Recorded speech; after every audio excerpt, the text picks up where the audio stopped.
it doesn't want to see it, because it cannot handle what is standing before it. We are like that. And we must stop this stouty mentality.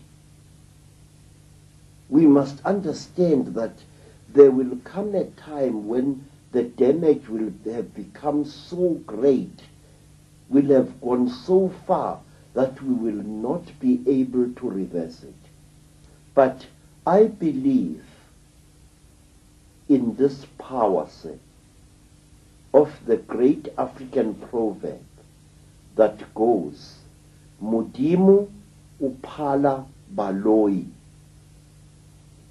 God is greater than all the wizards and sorcerers on this earth.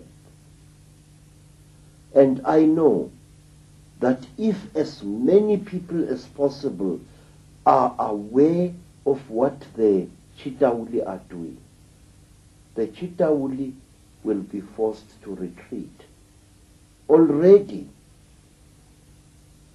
there are signs that they are getting desperate. Why? Because the human being is trying to bring out the God within itself. We are trying to become gods, and we are succeeding. It's only a few decades ago, when there was no one on this earth who knew or cared anything about animal conservation, who knew or cared anything about the protection of the environment. But today, sir, there are thousands of such people worldwide. It is a hopeful sign, a sign that should be encouraged. Let the power of light shine in the dark corners of conspiracy, and as it shines, let humankind be saved. Credo Mutwa, the most remarkable man it's been my privilege to meet. And when you look at Credo Mutwa, you're looking at an unbelievable example of the true power of the human spirit. His life has been a series of astonishing challenges from the moment he was born, right to today, as threats on his life continue, threats to his wife's life continue, and these challenges would have broken the spirit. Just a few of them would have broken the spirit of most other people on this planet, but they've not broken him. Here he is talking to you, revealing information that has largely never been revealed before through these sources, because the pressure on him has been to keep quiet, keep the secrets. But as Credo said, Africa is dying. As a place of freedom, the earth is dying. It's time for people to know. Now this man has got the guts to stand up and speak out, despite condemnation from virtually all sides. So what are we going to do? Are we going to say, oh, that's interesting. Oh, yeah, Credo Mutwa, everything's interesting, you know. Light a candle. Or dismiss it. Oh, he's just a witch doctor. He's got nothing to say. In other words, are we going to find some excuse now to do nothing? To sit on our backsides and think someone else will do it, or there's nothing we can do? Or are we going to express the spirit that this guy is expressing? Because if we do, this whole house of cards of global control is going to fall. It's going to be brought down by the wind of change that we will create. Or if we walk away and think there's nothing we can do, we're just powerless people, what can we do? Oh my God. Or dismiss what he says or whatever. Then that house of cards is going to solidify, because we're holding it together still. And we're going to live in a global fascist state. Not some distant time in the future. Oh my goodness me, it's going to be terrible for the kids. Now, in our lifetimes. Are we going to go on fighting each other? We're going to go on being divided and ruled because someone else has got a different religion to us. Oh my goodness, call the police. Someone's got a different color to us. Someone's got a different creed to us. Someone's got a different spin on life than us. we going to go on doing that?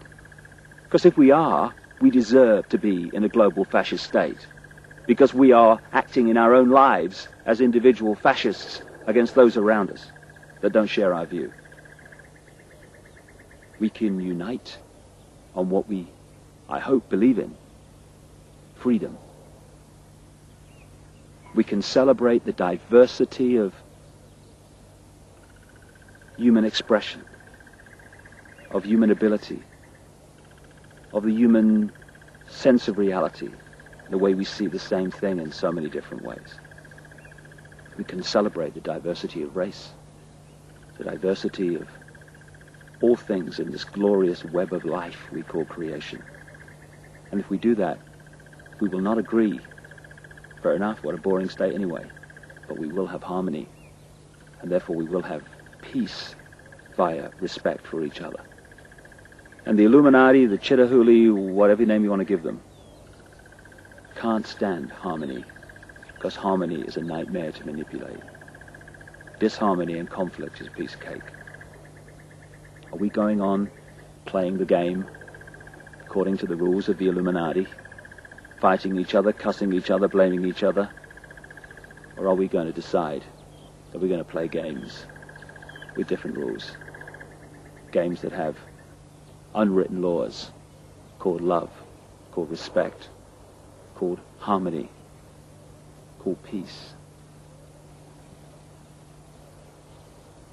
We have got ourselves into this state, and that's the truth, and that's good news. We have got ourselves in this state by making decisions to give our minds away and insist that everyone else does the same.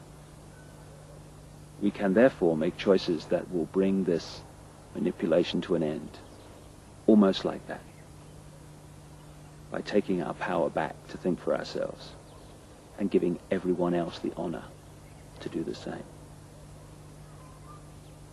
Are we going to choose love in its true sense, or are we going to choose fear? The choice is ours. It always has been. And the consequences for one or the other in terms of our future are immensely, immensely difficult. Credo Mutwa has shown the kind of spirit necessary to bring an end to this nonsense. If the rest of humanity shows a fraction of that, we have got nothing to concern ourselves with, because this world is going to change from a prison to a paradise. It's just a choice. I know which one I'm going to make. How about you? Hope you've got something out of it. Thanks for watching.